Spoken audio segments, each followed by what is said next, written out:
तो यार कैसे हो आप सब। मेरा नाम है हासिब। अभी आपके निमसेट एग्जाम के लिए लगभग 8 से 9 महीने बच रहे हैं और ज्यादातर बच्चों ने निमसेट एग्जाम के लिए प्रिपरेशन स्टार्ट कर दी है। लेकिन इस टाइम पर ज्यादातर बच्चों के साथ एक प्रॉब्लम जरूर आ रही होती है कि उनसे क्वेश्चन सॉल्व नहीं होते। जब क्लास में पढ़ाया जाता है तब तो उन्हें सारा कुछ समझ में आता है, तब क्वेश्चन को सॉल्व भी कर लेते हैं। लेकिन जब बुक सॉल्व कर रहे होते हैं या डीपीपी सॉल्व कर रहे होते हैं तब उनसे क्वेश्चन नहीं बनते। जब टेस्ट होता है तब भी उनसे क्वेश्चन नहीं बनते, जिस वजह से वो डिमोटिवेट होकर बैठ जाते हैं और काफी सारा अपना समय भी बर्बाद कर देते हैं। तो आज इस वीडियो में मैं आपको कुछ ऐसे पॉइंट्स बताऊंगा जिनको फॉलो करके आप क्वेश्चंस अटेम्प्ट करना आपके बढ़ जाएंगे, आपसे क्वेश्चंस सॉल्व होने लगेंगे और मोटिवेशन के साथ एकदम फोकस के साथ आप अपनी प्रिपरेशन कर पाओगे। तो हम इस वीडियो को स्टार्ट करते हैं। तो यार सबसे पहले हम क्वेश्चंस को कैटेगरी में बांट लेते हैं। टोटल 3 कैटेगरी होती है जिनमें आपके सारे टाइप के क्वेश्चंस बटे हुए होते हैं। एक होते हैं आपके प्रोसीडर बेस्ड क्वेश्चंस जो कि सबसे ज्यादा इजी होते हैं, जिनको सॉल्व करना सबसे ज्यादा आसान होता है। दूसरे होते हैं आपके एक्सपीरियंस बेस्ड क्वेश्चंस। वो ऐसे क्वेश्चंस होते हैं जिन्हें अगर आपने पहले नहीं किया हुआ है तो बहुत कम चांसेस हैं कि आप उन्हें कर पाओगे, लेकिन जब आप एक बार उन क्वेश्चंस को कर लेते हो तो आपसे अगली बार वो क्वेश्चंस बन जाते हैं। और तीसरा टाइप आता है आपके थिंकिंग वाले क्वेश्चंस, और ये सबसे ज्यादा हार्ड क्वेश्चंस होते हैं। अब एक एक करके हम तीनों पर डिटेल में बात करते हैं। सबसे पहले जो क्वेश्चंस एक प्रोसीजर को फॉलो करते हैं उनको सॉल्व करना सबसे ज्यादा आसान होता है,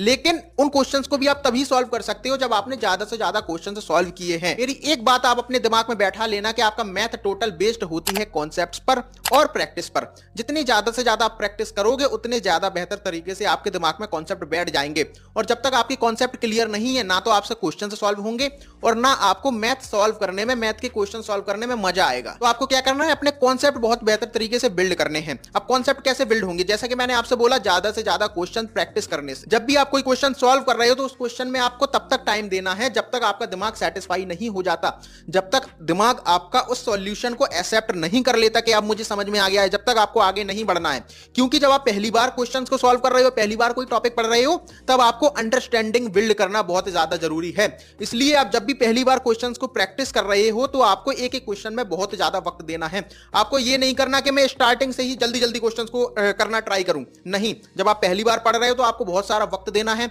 और उसके कॉन्सेप्ट को समझना है। और जब तक उसके कॉन्सेप्ट आपके दिमाग में एकदम बैठ नहीं जाते, जब तक आपका दिमाग सेटिस्फाई नहीं हो जाता है, आपको आगे नहीं बढ़ना। आपको ये नहीं सोचना कि क्वेश्चन हो गया, आंसर मैच करके चलो आगे बढ़ते हैं, नहीं। क्योंकि जब आप एक नया क्वेश्चन आएगा ना तब आपसे वो क्वेश्चन नहीं बनेगा। और दूसरी बात, जब ऐसा सिमिलर क्वेश्चन भी आएगा तो हो सकता है आपसे क्वेश्चन ना बने। तो इसलिए आपको ज्यादा से ज्यादा वक्त देना है। जब आप ज्यादा से ज्यादा वक्त दोगे तो वो कॉन्सेप्ट आपके दिमाग में बैठेगा और जब कोई नया क्वेश्चन आएगा तो आप उसको सॉल्व कर पाओगे। तो आपको ये बात समझ में आ गई होगी, जब आप पहली बार पढ़ रहे हो किसी टॉपिक को तो एक एक क्वेश्चन में आपको ज्यादा से ज्यादा वक्त देना है। उसके बाद आपको नंबर ऑफ क्वेश्चंस भी ज्यादा से ज्यादा सॉल्व करने हैं। एक प्रॉब्लम काफी ज्यादा बच्चों के साथ आती है कि भैया हमने पहले क्वेश्चन सॉल्व किया था तब तो हमसे बन गया था, लेकिन जब हम अभी कर रहे हैं तो हमसे नहीं बन रहा। हमें मालूम है हमने एक क्वेश्चन पहले सॉल्व किया है लेकिन अब नहीं बन रहा। वो क्वेश्चन आपसे इसीलिए नहीं बन रहा क्योंकि आपने ज्यादा क्वेश्चंस की प्रैक्टिस नहीं की है। इसलिए आपको नंबर ऑफ क्वेश्चंस बढ़ाने हैं, ज्यादा से ज्यादा क्वेश्चंस सॉल्व करने हैं। अब बात आती है भैया हमें एक दिन में कितने क्वेश्चन सॉल्व करने चाहिए। तो उसके लिए देखो, सिंपल सी बात ये है, मैंने आपको पहले भी बताया हुआ है ये बात कि आपको क्या करना है। आपके पढ़ने का एक तरीका होना चाहिए। सबसे पहले आप क्लास देखो, क्लास में जो पढ़ाया जा रहा है वो पढ़ो। उसके बाद जो क्वेश्चन वहां पर डिस्कस किए गए हैं वो दोबारा करो, उससे आपको समझ में आएगा। आप पहली बार टॉपिक पढ़ रहे हो। उसके बाद जो आपको दूसरी चीज करनी है, जो आपको कोचिंग के अंदर मटेरियल मिल रहा है या जो आपको टेस्ट सीरीज के अंदर मटेरियल मिल रहा है, वो आपको डीपीपी वगैरह सॉल्व करनी है।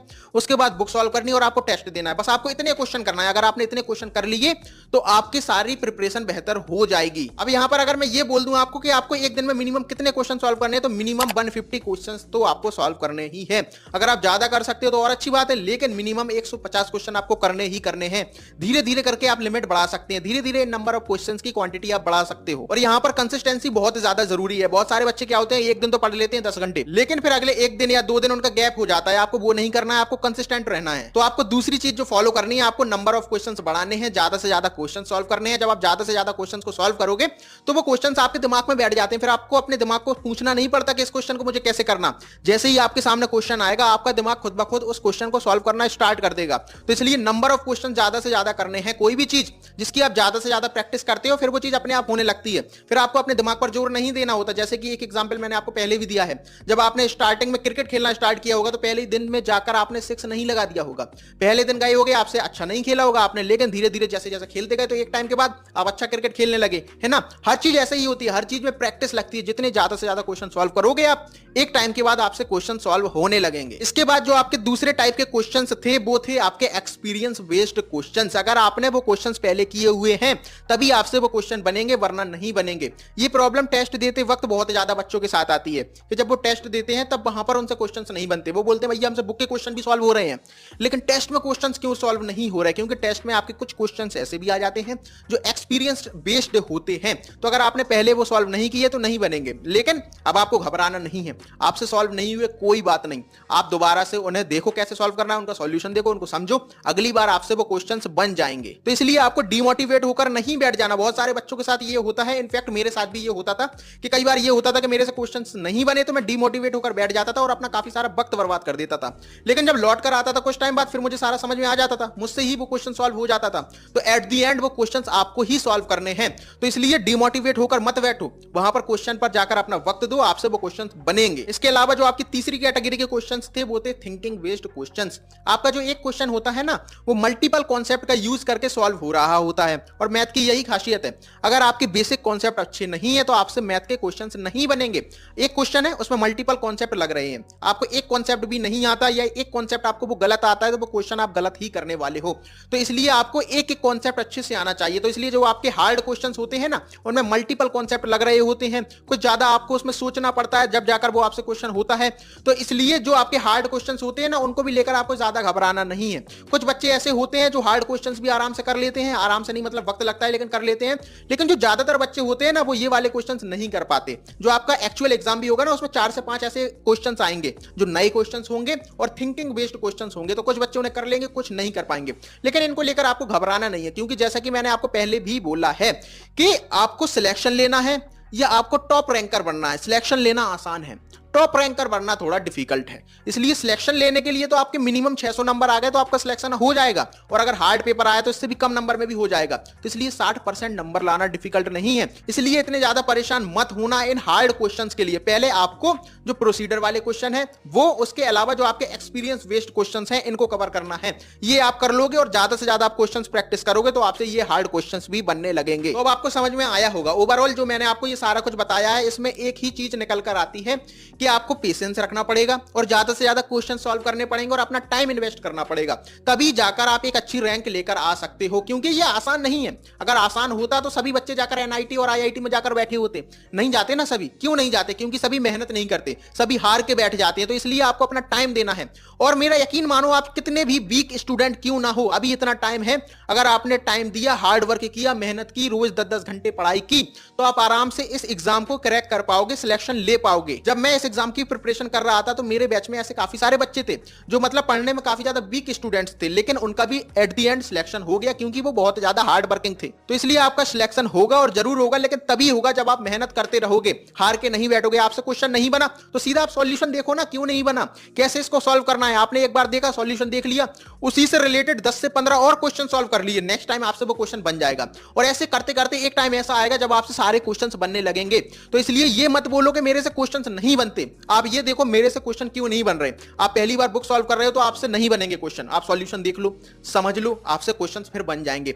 उसके बाद जब आपसे दोबारा क्वेश्चंस नहीं बन रहे, फिर आपको जरूरत है प्रैक्टिस की। आपने क्वेश्चन कम प्रैक्टिस किए हुए हैं। जैसे ही आप ज्यादा से ज्यादा क्वेश्चन प्रैक्टिस कर लोगे, जैसे ही क्वांटिटी क्वेश्चंस की बढ़ जाएगी जो आपने क्वेश्चन सॉल्व किए ओवरऑल, जैसे जैसे वो नंबर ऑफ क्वेश्चंस बढ़ जाएंगे आपसे वो क्वेश्चन सॉल्व होने लगेंगे। और कोई भी कोचिंग होती है ना जहां पर 100 बच्चे पढ़ रहे हैं, तो 100 बच्चों में से 15 से 20% बच्चे ही ऐसे होते हैं जो क्वेश्चंस को आराम से सॉल्व कर रहे हैं, जो स्ट्रगल नहीं कर रहे हैं। बाकी के बच्चे स्ट्रगल ही कर रहे होते हैं। बस केवल आपको ऐसा लगता है कि केवल आप ही पीछे रह गए, ऐसा नहीं होता। और उन 20% बच्चों में से भी कुछ बच्चे ऐसे होते हैं जिनकी मैथ पहले से अच्छी थी, जिन्होंने 11th 12th में 10th में भी अच्छे से मैथ पढ़ी हुई थी।